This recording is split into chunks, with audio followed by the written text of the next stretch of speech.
ఇప్పుడు ఈ సమావేశం ఈ బిల్డింగ్ ప్రారంభోత్సవానికి మన వర్గ సంఘాలు సోదర సంఘాలని ఆహ్వానించాము. అఖిల భారత వ్యవసాయ కార్మిక సంఘం ప్రధాన కార్యదర్శి ఈ భవన నిర్మాణానికి వారు కూడా ప్రోత్సాహం ఇచ్చినటువంటి కామ్రేడ్ వెంకట్ గారిని మనల్ని ఉద్దేశించి మాట్లాడాల్సిందిగా కోరుతున్నాం. అందరికీ నమస్కారం. ఈ నూతన భవనాన్ని ప్రారంభించుకున్నందుకు వ్యవసాయ కార్మిక సంఘం నుంచి శుభాకాంక్షలు. అయితే నేను సుధాగారి లాగా కాదు, 2 విషయాలు చెప్పాలి, 2 కోరికలు కూడా ఉన్నాయి.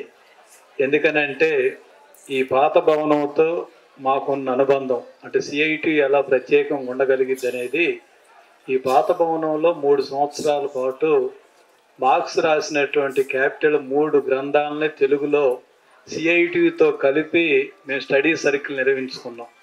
కొద్దిగా ఏమైనా నేర్చుకోగలిగామని అంటే సిఐటి అనుబంధం అనేది చాలా ముఖ్యమైనటువంటి విషయం. ఆ విషయాన్ని నేను మీ దృష్టికి తెస్తున్నాను. అంటే సిఐటి నాయకత్వంలో ఉన్నటువంటి నైపుణ్యం కానీ ఆలోచనలు కానీ అర్థం చేసుకోవటానికి అట్లా అమలు జరపడానికి అవకాశం పాత ఆఫీసులో ఏర్పడింది.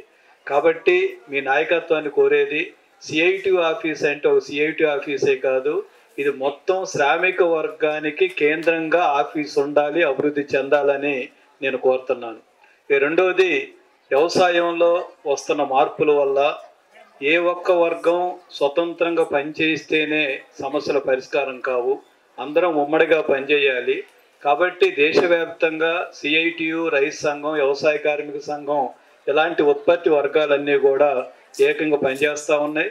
మేము కూడా సిఐటి తోడ్పాటుతో ఇప్పుడు మా ముందున్న ప్రధాన కర్తవ్యం గ్రామీణ ప్రాంతంలో ఉన్నటువంటి ధనిక వర్గానికి వ్యతిరేకంగా గ్రామీణ పేదలందరినీ సంఘటితం చేయటం అనేది ఒక ముఖ్యమైనటువంటి కర్తవ్యంగా మనం తీసుకున్నాం. మీకు తెలుసు, బీజేపీ డబుల్ ఇంజిన్ సర్కారు, మతోన్మాదం కార్పొరేట్ల డబుల్ ఇంజిన్ సర్కారు, అదానీ అంబానీ డబుల్ ఇంజిన్ సర్కారు, మోడీ అమిత్ షా సర్కారు. కానీ మన ట్రిపుల్ ఇంజిన్ సర్కారు, కార్మికులు, వ్యవసాయ కార్మికులు, రైతులు ట్రిపుల్ ఇంజిన్ సర్కారు. ఖచ్చితంగా డబుల్ ఇంజిన్ ఓడిస్తాం, ట్రిపుల్ ఇంజిన్ విజయం సాధిస్తుంది. అందుకు మీ ఆఫీస్ కేంద్రంగా కావాలని కోరుతూ మరోసారి శుభాకాంక్షలు. సెలవు మిత్రులారు.